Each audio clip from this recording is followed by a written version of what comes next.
Olá, vamos para nosso tema número 9, que é a importância de estimular a industrialização no Brasil.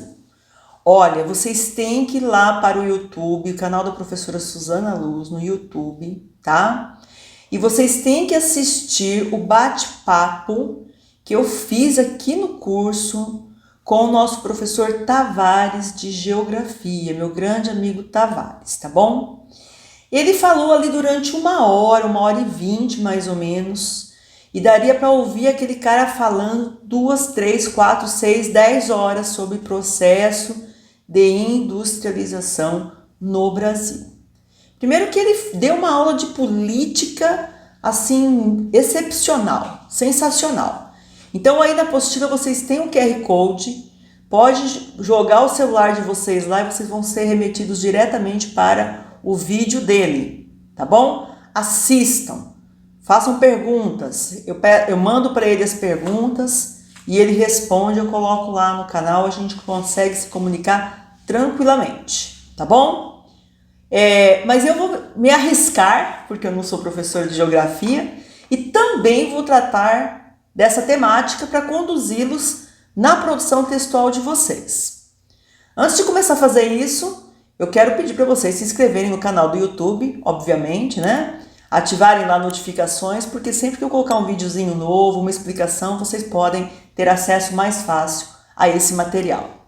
E também dizer que esse tema aqui eu apliquei na minha turma avançada. Então, aquilo que vocês vão fazer com pesquisa, com tempo, sob orientação, esse mesmo tema foi para eles como simulado. Minha turma avançada que tem uma média de redação do Enem de 911. É uma nota muito alta. Então, é uma turma preparada e que deu conta do recado. A pergunta é, você daria também no simulado? Esse tema é bem parecido com o que caiu no Enem Digital. Porque qual foi o tema de redação do Enem Digital 2021? Foi exatamente o desafio de reduzir as desigualdades entre as regiões do Brasil. E particularmente eu acho que um desafio a ser superado é a centralização de indústrias no sul e sudeste do Brasil. Então, muitas vezes a gente não acerta o tema exatamente, mas a gente trabalha com temas dentro do curso que depois possibilitam ao aluno fazer uma excelente prova de redação. Tudo bem? Então, vejam como é importante ligar uma coisa com a outra. Ainda eu quero fazer outra observação, e é o que eu falo para vocês. Você está lá na sua escola, na sua sala de aula, ou na sua aula online, que hoje muitos estão fazendo aula online, o professor de geografia, ele pode estar dando uma super aula de redação para você naquele momento. Porque desde que ele fale sobre um tema que depois vai cair no Enem, ele está te preparando para a prova de redação. Professor de história, professor de sociologia, filosofia, professor de biologia. Dependendo do tema, é o teu professor de biologia que está te conduzindo para uma tese muito interessante. Numa área de saúde, numa área de meio ambiente, numa aula que fala sobre métodos contraceptivos, gravidez na adolescência. Então, às vezes, é numa aula que não há aula de redação, que você está recebendo um conteúdo que depois vai auxiliá-lo no processo de elaboração de uma tese, de repertórios. Então, fiquem atentos a isso, tá bom? Primeira coisa que eu quero falar para vocês é que o Brasil é um pressuposto válido, porque vocês já até sabem. O Brasil é um país de tradição agrícola, de tradição de extração de minerais.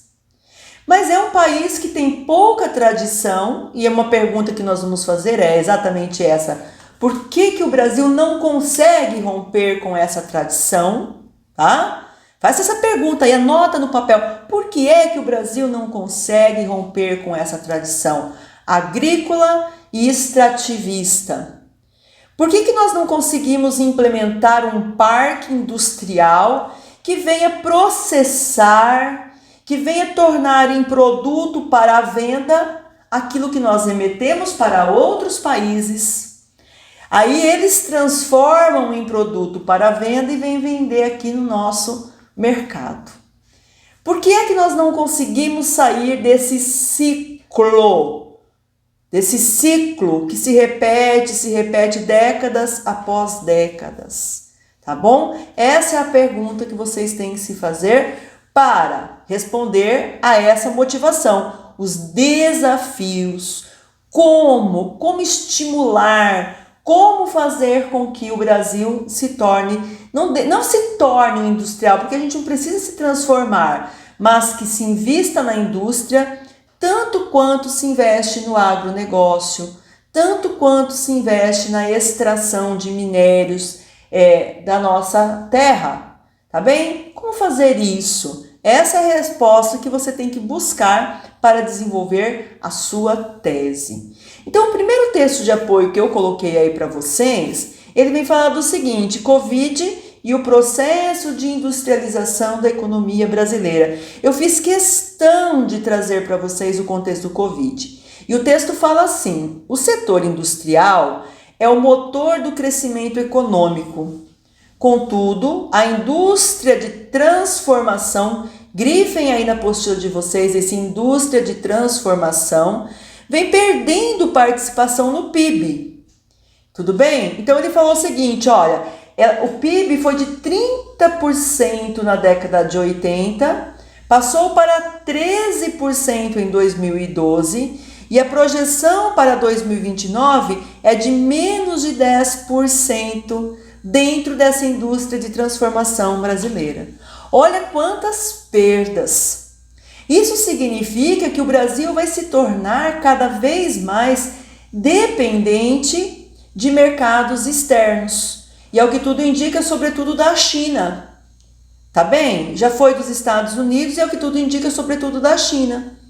Então isso, ao meu ver, aí vocês também têm opiniões próprias, fiquem à vontade, vocês não precisam se guiar pela minha opinião. Ao meu ver, isso é péssimo, porque isso daí vai implicar em cada vez mais desemprego. Se eu tenho uma indústria, eu tenho emprego, se eu tenho emprego, eu tenho renda. Ora, se eu não tenho indústria, eu vou ter um PIB cada vez menor e a tendência é a pobreza aumentar. Então, ao meu ver, o processo de industrialização tem que ser fortalecido para que se gerem empregos. Entretanto, não é isso que a gente vê. Tá bem? Nós estamos vendo muitas indústrias debandando do Brasil e é um processo que já está ocorrendo aí nos últimos 20, 30 anos. Tá bem? Tá bem não, tá muito mal, né? Como fazer para reverter isso? Lembra que a sua redação do Enem tem que ser baseada nesse binômio problema-solução. O problema que você apontar na introdução é a solução que você vai colocar correspondente na sua conclusão. Então, você vai ter que trabalhar exatamente com essa dicotomia aí, tá bom? Bom, o texto número 2 é um artigo, né? Vocês têm aí o link, vocês podem ler esse artigo por inteiro, tá bem? Se vocês tiverem dificuldade de acesso, peçam para mim que eu mando o link para vocês. Tá? E ele fala o seguinte: nos anos de 80 estávamos ainda num quadro desenvolvimentista. Então, nossa economia paralisou, tanto que se fala em década perdida para a década de 80, né? Desde 64, os governos indexaram a economia, fazendo com que a crise financeira transformasse em alta inflação inercial, o que paralisou o desenvolvimento econômico. Então, uma economia que está ali presa a determinados números, a determinadas políticas, impede completamente que a indústria se desenvolva. Note que antigamente se falava muito em Zona Franca de Manaus. E na minha casa mesmo, a gente tinha uma televisão CCE, produzida na Zona Franca de Manaus. Era um produto de baixa qualidade? Talvez, durava pouco, talvez, mas era feito aqui no Brasil. Você tinha um número enorme de pessoas que se mudaram para Manaus para trabalhar na Zona Franca, porque lá se tornou um parque industrial. Hoje, se existem algumas indústrias lá ainda, elas são movidas pela economia local e não como era a Zona Franca no passado. Estudem sobre isso que vocês vão ter um excelente recurso argumentativo como dado histórico para colocar na sua redação. O texto número 3, ele vem falar das indústrias. Então nós temos a indústria 1.0, 2.0, 3.0 e 4.0. Qual que era a base da indústria 1.1? Tá bem? Que é aquela mais básica mesmo. A mecanização e a máquina a vapor. Nós estamos nos referindo lá a 1700 e trololó. Você acha que no Brasil nós tínhamos esse contexto? Claro que não. Estamos falando de um contexto de outros países, norte-americano, nós estamos falando de Europa, não do Brasil, tá bem? Nós ainda temos um Brasil praticamente que trabalha na lavoura e ainda de uma forma assim, precária. Depois, 1870, indústria 2.0, em que nós vamos começar linhas de montagem. Por quê? Porque eu tenho uma população maior e tenho uma população que necessita de mais produtos que sejam feitos em série. É nesse momento aí que nós temos aquela ruptura do trabalho artesanal para um trabalho mais mecânico. A indústria 3.0, ela já vem com traços de automação, né? Traços de componentes eletrônicos e um pouco mais tarde, a partir da década principalmente de 80 e 90, nós vamos entrar com o sistema computacional. Então você passa a ter os computadores gerenciando, administrando, auxiliando na desburocratização de processos. E hoje nós vivemos a indústria 4.0, em que nós temos uma cibernética, nós temos uma indústria que vai girar em torno da internet, da transmissão automática e imediata de informações. Nós temos preceitos físicos, nós temos a internet das coisas, em que você pode, às vezes, até hoje se fala em imprimir órgãos humanos. Nós temos algo assim inimaginável, a família Jetsons lá, né, daqueles desenhos animados quase sendo colocada em prática, né, algo assim inimaginável acontecendo hoje em termos de industrialização. Nós temos o e-commerce que movimenta ainda mais os produtos dessa indústria. Mas repito, o Brasil está acompanhando essa indústria 4.0? Talvez em tecnologia sim, mas e em expansão? Aí não. Aí vocês vão estudar e vocês vão ver que nós temos um mercado em retração. Tanto que o texto 4 fala isso, indústria fecha vagas. E alguém pergunta para quem está ali desempregado pedindo esmola, tem vaga aí? Vaga para pedir esmola, né? Então esse daí é aquele pensamento que eu já coloquei lá anteriormente. Se eu não tenho indústria, as pessoas que moram na cidade vão ser empregadas aonde? Tá bem? Ah, não, mas aí o governo tem que sustentar essas pessoas. Com qual dinheiro? Porque o que dá dinheiro para o governo é o imposto gerado do consumo e da produção e da venda. Então eu tenho venda, eu tenho a produção, eu tenho a venda com o consumo, é isso que gera um imposto que vai nutrir toda a sociedade. Se eu não tenho essa indústria, quem nutre? Quem que dá dinheiro para o governo para reverter para aquele que está desempregado? Essa conta uma hora vai ficar negativa, ela já está negativa, tá bem? Então, ao meu ver, o processo de industrialização seria o processo salvador de uma economia que está em queda. Então, o texto 5, como consequência de tudo isso, ele vem mostrar falta de confiança, investimento baixo, indústria fraca e comércio atravancam a economia brasileira. PIB cresceu 0,4% no trimestre e afasta temores de recessão técnica. A recessão técnica ela pode até estar afastada, que de repente aquela balança comercial, mas e a balança pessoal? Daquele pai que está de família, que devido à pandemia, que devido à saída, à debandada de indústrias aqui do Brasil, se encontra nesse exato momento há mais de um ano desempregado. Como é que está a vida dessa pessoa? Porque às vezes você olha um número e o global, está tudo bem, mas e nas periferias? E nas camadas populares? Como que isso está? Essa é uma preocupação que governantes de esfera municipal, estadual e federal devem ter, tá bem? E o texto fala assim, Grandes choques contribuíram para esse quadro. Um deles foi a greve dos caminhoneiros em maio do ano passado, é um texto de 2019, tá? Que provocou desabastecimento no comércio, paralisou a indústria, prejudicou as exportações e derrubou a prestação de serviços. Problemas que surtem efeitos até hoje. Por que, Su, que você selecionou esse texto?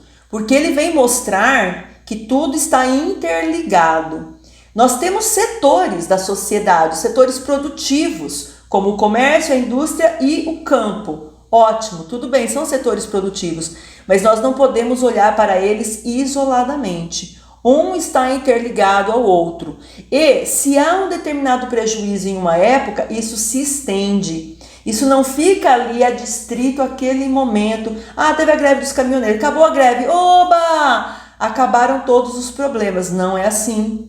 Mesma coisa a gente vai observar com a pandemia. O dia que o governo brasileiro, o dia que a ONU, a OMS, os outros mecanismos internacionais, os outros países disserem: acabou a pandemia. Será que nós vamos sair por aí gritando, berrando? Não, nós temos que ter cuidado, porque os efeitos dessa pandemia vão se estender. Tudo bem? Tudo mal, né? Então, quem está lá em cima, quem está no comando, já tem que prever isso. Nós precisamos de uma indústria que venha gerar, como já falei, movimentar o país, para que ele volte a ter um patamar de competitividade internacional, para que principalmente nós possamos ter empregos para os brasileiros, tá bem? Então, terminamos 2017 com uma perspectiva de aceleração que vinha se materializando, mas veio a greve, né? Entrou com uma fase de preocupação com as eleições e isso tudo foi sendo desacelerado. E depois veio a pandemia, então aí vocês já sabem o que aconteceu. Como que a indústria se situa nesse contexto é sobre o que vocês vão falar, tá bom? Por fim, eu coloquei aí o anúncio sobre a saída da Ford do Brasil e, segundo a Fiesp, esse é um alerta, temos que ficar atentos, principalmente na tentativa de fazer com que outras indústrias não tirem seus parques industriais, seus parques produtivos de dentro do Brasil, tá bem? O campo, ele é importante, mas ele requer muito menos mão de obra do que a indústria. E nossas cidades estão lotadas, hiperlotadas de pessoas que querem trabalho. Nesse sentido, a indústria é muito importante, tá bom? Vocês já sabem que os textos de apoio da proposta de redação não podem ser usados na sua redação, certo? Mas eu não posso fazer assim, ao menos mencionar algum dado? Pode, ao menos mencionar algum dado que está ali, pode, desde que você use outros recursos argumentativos que não estejam ali, né? Esses outros recursos argumentativos é que vão salvar a sua competência 2, inclusive, tá bom? Então não é proibido, mas se você se basear apenas nos dados dos textos de apoio, você vai ser prejudicado, claro. Agora, esse repertório que eu coloquei aí para vocês, nossa, é aquela mão na roda, né, que te ajuda a mover a sua redação. Então, vocês podem sim mencionar o Barão de Mauá, que foi alguém que teve uma visão, né, e trouxe, né, fez com que a indústria no Brasil se desenvolvesse. Então, vocês podem mencionar esse personagem histórico aqui do nosso contexto, porque realmente ele impulsionou essa indústria, tá bom? Getúlio Vargas também, né, foi decisivo para a industrialização brasileira. Naquele momento, o Estado passa a investir na abertura de empresas públicas, como a CSN, a Vale, a Eletrobras, a Petrobras, e a partir dessas iniciativas, outras também aconteceram. Então, sim, algumas indústrias, elas eram estatais e produtivas, né? Hoje, depois do governo Fernando Henrique Cardoso, houve um processo aí de privatização dessas empresas, dessas indústrias, e hoje elas são particulares, certo? Mas no primeiro momento foi o próprio governo que abriu, que teve a iniciativa de abrir essas empresas. Nós temos também, vocês podem mencionar o Juscelino Kubitschek como um impulsionador, né, daquilo que foi chamado de 50 anos em 5, né? Então, o seu chamado plano de metas privilegiou investimentos na área da alimentação, da indústria de base, da energia, do transporte e da educação, porque você precisava transformar uma mão de obra que vinha do campo, sem escolarização, em uma mão de obra que depois pudesse ser revertida para as indústrias. Aí, inclusive, vocês podem mencionar o papel importante que o Sistema S vem oferecer, porque até hoje SESI, SESC, eles vêm trabalhar com jovens, qualificando-os para ter uma mão de obra que venha atender à indústria e ao comércio aqui no Brasil, tá bom? Vocês podem mencionar, né, a ditadura militar, aí vocês têm alguns dados também, que estimulou, por exemplo, aí está colocando para vocês, a obra como usina hidrelétrica de Itaipu, né, que é binacional, esse convênio entre Brasil e Paraguai, porque sem eletricidade, gente, não há indústria que se sustente. A energia elétrica no Brasil é cara, né? E sem o que houvesse essa hidrelétrica, realmente o Brasil não conseguiria manter o pequeno parque industrial que ele começou a ter a partir da década de 60 e também na década de 70.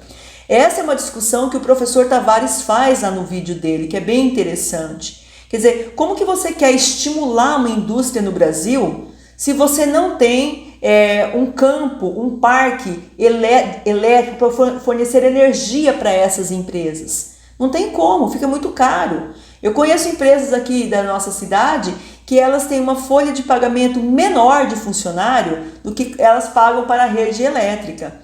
Então a energia acaba pesando muito no orçamento de uma indústria. Como que uma indústria de fora vai querer colocar seu parque aqui? Como que ela vai querer investir aqui no Brasil? Ela coloca na ponta do lápis, olha, tributos trabalhistas altíssimos. Não tem uma reforma tributária suficiente para isso. Energia é cara, mão de obra é cara, escassa, com pouca formação acadêmica, técnica, ninguém se sente estimulado, tá bem? Então, o período militar que cooperou para essa abertura de hidrelétricas, nesse momento, vai estimular, naquele momento também, a abertura de parques industriais. E hoje, como é que está? Bom, coloquei para vocês também o governo do Fernando Henrique, né? Como já falei para vocês, para controlar processos inflacionários, ele achou por bem, no governo dele, privatizar algumas indústrias que até então eram estatais. Então, tirou o Estado, né? E realmente vendeu essas indústrias para empresas particulares. Isso daí não é muito bom. Por quê? Bom, tem lado bom e lado ruim, tudo tem esses dois lados, né? Quando há um processo de privatização, você deixa de dar para a população daquela região uma garantia. Enquanto a empresa é estatal, você tem funcionários que são concursados, que têm uma determinada estabilidade, que tem uma garantia de salário. Agora, quando você passa para a iniciativa privada, aí que está. Você não tem essa garantia de salário, porque se de repente existe uma política de demissão e recontratação de uma mão de obra mais barata, isso está ali colocado, né? Indústria particular, o particular faz o que ele quiser, não está indexado, não está ligado a uma política governamental. E inclusive, de repente a pessoa fala assim, não, quero fechar as portas, ela simplesmente fecha e acabou. E quando a empresa é estatal, não, ela se perpetua. Se perpetua muitas vezes dando prejuízo ao erário público. E por isso que no governo Fernando Henrique Cardoso, ele resolveu privatizar essas empresas que estão aí colocadas para vocês, tá bom? O repertório número 6 fala assim, ó, como a China pode ultrapassar os Estados Unidos e se tornar a maior economia no mundo até 2030. Então eu já falei para vocês, né? Uma mão de obra que muitos organismos internacionais apontam como praticamente escrava, uma mão de obra que tem em excesso, porque tem muitas pessoas para trabalhar, então você vai ter um barateamento de produtos, e aí o industrial aqui do Brasil, ele para e pensa, vale a pena eu continuar produzindo? Ou vale a pena eu comprar da China? Uma vez eu vi uma entrevista com o dono daquela indústrias de brinquedos Estrela, e a repórter perguntou assim para ele, Quando que vocês decidem se vocês vão produzir o brinquedo ou comprar o brinquedo de outros mercados? Ele fala, não somos nós que decidimos isso, quem decide isso é a balança comercial. Dependendo do valor do dólar, realmente não vale a pena produzir. Então nós simplesmente compramos, importamos o produto e vendemos aqui no Brasil. Sempre que isso acontecer, você tem que pensar naquele pai de família que à noite coloca a mão na testa e se pergunta, como eu vou alimentar meus filhos amanhã, tá bem? Então, aí que está a importância da indústria. Se a China me apresenta um hall de equipamentos baratos que não tem como competir com eles, é óbvio que a indústria aqui no nosso país, como vai acontecer em outros também da América Latina, a indústria vai se retrair, tá bom? Número 7, por que o Brasil não deslancha? Aí é interessantíssimo vocês lerem esse texto da Carta Capital, porque ela vai apontar exatamente alguns elementos. É claro que a Carta Capital é muito politizada e ela sempre vai culpar os partidos de direita pelo processo de desindustrialização, né? Só que ela esquece aí que nós tivemos 2 décadas de partido de esquerda que também não conseguiram fazer nada em relação a isso, tá bem? Repertório número 8, o fechamento da fábrica da Ford pode impactar até 5.000 empregos em Taubaté, diz a Associação Comercial. Então vocês têm aí em contato, né, esse contexto do fechamento da Ford e os impactos disso para o Brasil. E no repertório número 9, né, então vai se falar sobre ter indústria e quando se tem indústria, que elas sejam sustentáveis. Então uma nova indústria, talvez o Brasil tenha que inaugurar aí uma indústria 4.5, né? Que haja a cybercultura, que haja a computação, a internet das coisas, mas tudo no ritmo de sustentabilidade. Eu acho que vocês vão adorar escrever sobre esse tema. Eu adoro corrigir as redações sobre esse tema. Espero que vocês consigam, com base na nossa aula e nesse vídeo, estruturar uma excelente tese sobre esse processo de industrialização no Brasil e como ele deve ser incentivado, tá bom? Boa redação para vocês, boa prova aí para vocês também, semana que vem tem simulado, e vamos partir para o final do nosso curso, tá bom?